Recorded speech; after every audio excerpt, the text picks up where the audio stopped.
The air inside the Oval Office was thick with tension. Donald Trump, the newly re-elected President of the United States, sat behind his resolute desk, his fingers drumming against the polished wood. The large monitors in the room displayed satellite images, intelligence reports, and a live feed of the situation unfolding thousands of miles away in Eastern Europe. Across from him sat his Secretary of Defense, his National Security Advisor, and a handful of top military generals. The situation was deteriorating rapidly, and Trump knew that his next move would shape not only America's future, but the entire global order. At the heart of the crisis was one man, Ukrainian President Volodymyr Zelensky. Once viewed as a political outsider, Zelensky had become a central figure in a new conflict that threatened to drag the world into chaos. Ukraine was at a breaking point, and Trump knew that he had to make a decision that could change the course of history. It had all begun months earlier when Trump, in his bold and unfiltered style, announced a new America First policy that would reshape U.S. foreign relations. One of the cornerstones of this policy was a reevaluation of America's role in Eastern Europe, particularly in Ukraine. Trump had always been vocal about his stance. He did not want American taxpayers funding what he saw as endless wars or propping up governments that he believed should be standing on their own feet. However, in the shadows, a different narrative was unfolding. Zelensky, faced with an emboldened Russia and a wavering NATO alliance, grew increasingly frustrated with what he saw as a lack of U.S. support. While some European nations had pledged assistance, Ukraine's military still relied heavily on American aid, technology, and intelligence. The Ukrainian leader had made repeated attempts to reach out to Trump, but each call was met with strategic ambiguity. Behind closed doors, Trump's advisors were divided. Some, like his Secretary of State, argued that supporting Ukraine was crucial in containing Russian expansionism. Others, including certain members of his inner circle, believed that America had nothing to gain from getting entangled in another foreign conflict. The tipping point came when Ukrainian intelligence uncovered a supposed covert Russian operation designed to influence key political figures in Kiev. The discovery sent shockwaves through Ukraine's leadership, prompting Zelensky to issue an ultimatum. Either the U.S. reaffirmed its support, or Ukraine would be forced to take extreme measures on its own. As tensions reached a boiling point, Trump finally agreed to a direct call with Zelensky. The conversation was anything but diplomatic. Trump, in his characteristic style, was firm and direct, questioning Ukraine's ability to stand on its own and reminding Zelensky that the U.S. was not in the business of charity. Zelensky, on the other hand, was desperate. His country was facing existential threats, and without U.S. support, he feared Ukraine would fall into complete disarray. He pleaded, warned, and even hinted at drastic measures that Ukraine might have to take if left isolated.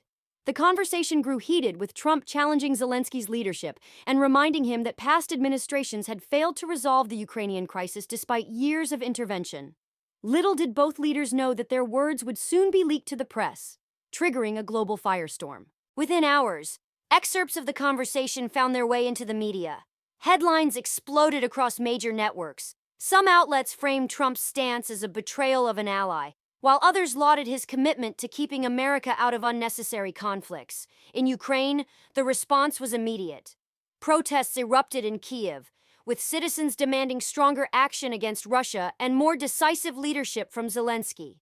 Some radical factions within Ukraine began pushing for unilateral military action, a move that could spiral into full-scale war.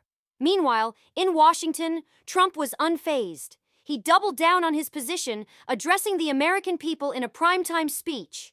"America is not the world's police," he declared. "We will stand strong, but we will not be drawn into conflicts that do not serve our interests." Despite Trump's stance, the political backlash was intense. The U.S. Congress was divided, with some members pushing for emergency aid to Ukraine while others supported Trump's non-interventionist policy.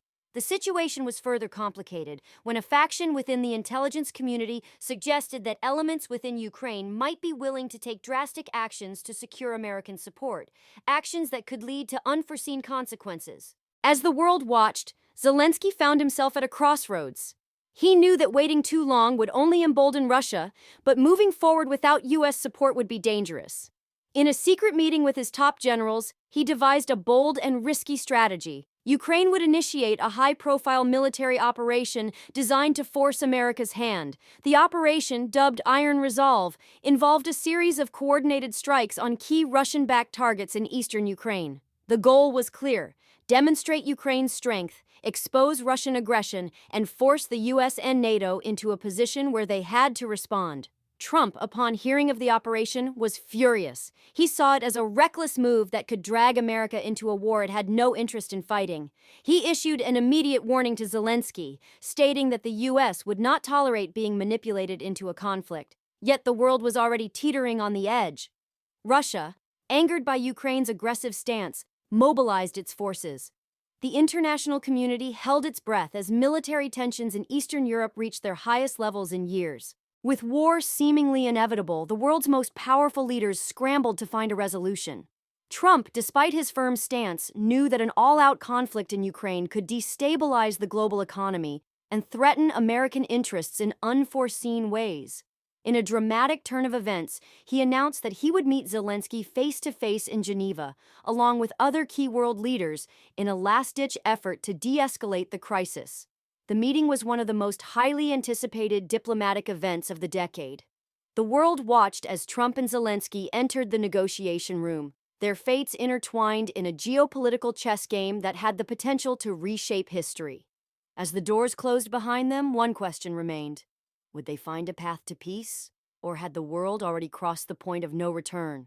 The outcome of the Geneva summit would not be revealed for days, but one thing was certain.